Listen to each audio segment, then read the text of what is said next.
शिवसेना शिवउद्योग सहकार सेना सांगली जिल्ह्याच्या वतीने सलगरे येथे महत्त्वपूर्ण संघटनात्मक बैठक उत्साहपूर्ण वातावरणात संपन्न झाली।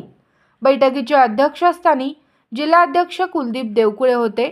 सांगली जिल्ह्यातील प्रत्येक तालुक्यात सक्षम व कार्यक्षम कार्यकारिणी उभी करून संघटनेला तळागाळापर्यंत बळकटी देणे, पदाधिकाऱ्यांनी एक दिलाने आणि समन्वयाने काम करणे, समाजातील प्रत्येक घटकाशी सातत्यपूर्ण जनसंपर्क वाढवणे आणि उद्योग, रोजगार व स्वावलंबनाच्या माध्यमातून सामान्य नागरिकांच्या आर्थिक सक्षमीकरणाला चालना देणे हा बैठकीचा प्रमुख सूर राहिला। यावेळी मार्गदर्शन करताना शासकीय योजना, बँकांची धोरणे, नवउद्योजकांसाठी उपलब्ध संधी, महिला उद्योग, युवकांचे कौशल्य व रोजगार निर्मिती आणि आर्थिक स्वावलंबन या विषयांवर सखोल विचारमंथन करण्यात आले।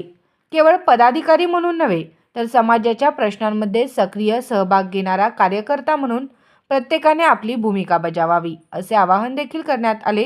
युवक, महिला आणि नवउद्योजकांना उद्योगाच्या मुख्य प्रवाहात आणण्यासाठी उद्योग मार्गदर्शन शिबिरे, उद्योजक मेळावे आणि जनजागृती उपक्रम आयोजित करण्यावर विशेष भर देण्यात आला। शासनाच्या विविध योजनांची माहिती लाभार्थ्यांपर्यंत पोहोचवून त्यांना प्रत्यक्ष लाभ मिळवून देणे हे संघटनेच्या कार्याचे महत्त्वाचे अंग असावे अशी भूमिका यावेळी मांडण्यात आली।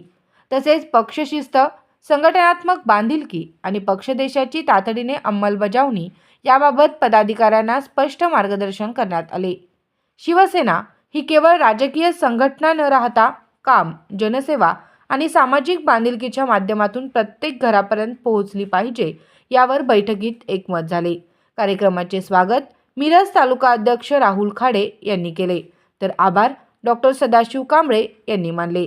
बैठकीत जिल्हा कार्याध्यक्ष संग्राम भोसले आणि महिला जिल्हाध्यक्षा सौ उषा गायकवाड यांची विशेष उपस्थिती होती। दरम्यान शिवसेना मुख्य नेते तथा महाराष्ट्राचे उपमुख्यमंत्री माननीय एकनाथजी शिंदे आणि शिवउद्योग सहकार सेनेचे प्रदेशाध्यक्ष माननीय रामेश्वर वाडेकर यांच्या नेतृत्वावर विश्वास व्यक्त करत जिल्ह्यातील अनेक मान्यवरांनी शिवसेनेत प्रवेश केला। नव्याने पक्षात दाखल झालेल्या सर्वांचे जिल्हाध्यक्ष कुलदीप देवकुळे यांनी स्वागत करून संघटनात्मक वाटचालीस शुभेच्छा दिल्या। उद्योगातून रोजगार, संघटनेतून शक्ती आणि समाजसेवेतून विश्वास या त्रिसूत्रीच्या माध्यमातून शिवउद्योग सहकार सेनेचे कार्य सांगली जिल्ह्याच्या कानाकोपऱ्यात पोहोचवण्याचा निर्धार या बैठकीत व्यक्त करण्यात आला।